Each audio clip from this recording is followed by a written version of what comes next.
Okay. All right, I'm joined by Congressman Jim Walsh, a congressman for 20 years, now in a law firm based out of Washington, D.C.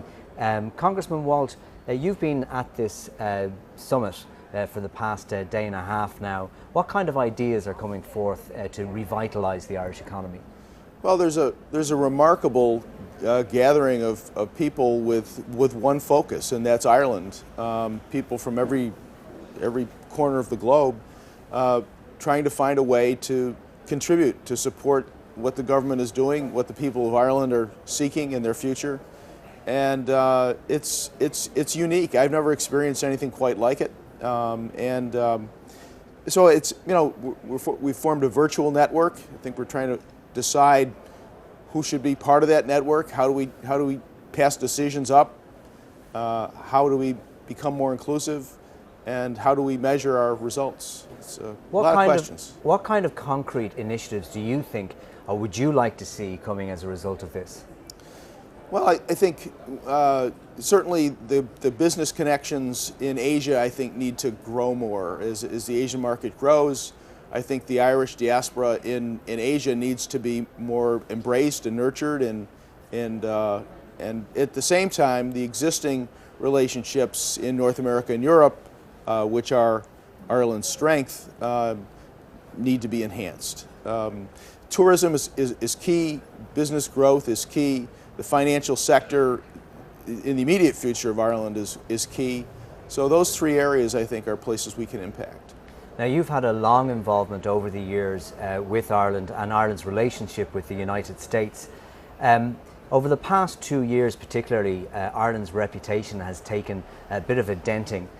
What was the response in the United States to the events which happened here in the Irish economy over the past 2 years? Well, at a level where there's high interest, the individual citizens of the U.S. where there's high interest, I think there's tremendous focus.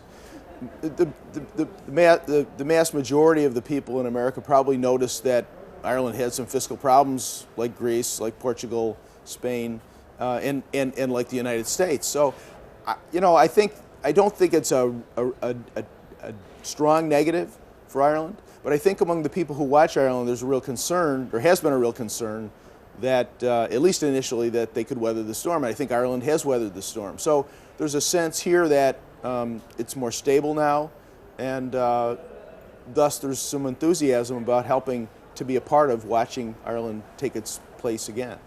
Where do you think the growth, when it does return, where should we in Ireland be focusing on making that happen? Well, you have a marvelously literate and well-educated populace. So I think the service industries, the software, pharmaceuticals, the things that have been traditional strength, you don't need to look too far afield from there. IT are places where the Irish have excelled.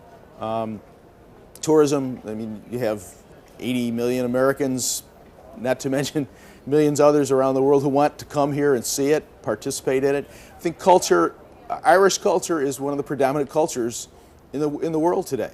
What this small island produces in terms of music and art and literature is quite remarkable, and it's well known, and it's a strength, it's a pillar for the Irish diaspora, so it needs to be taken advantage of.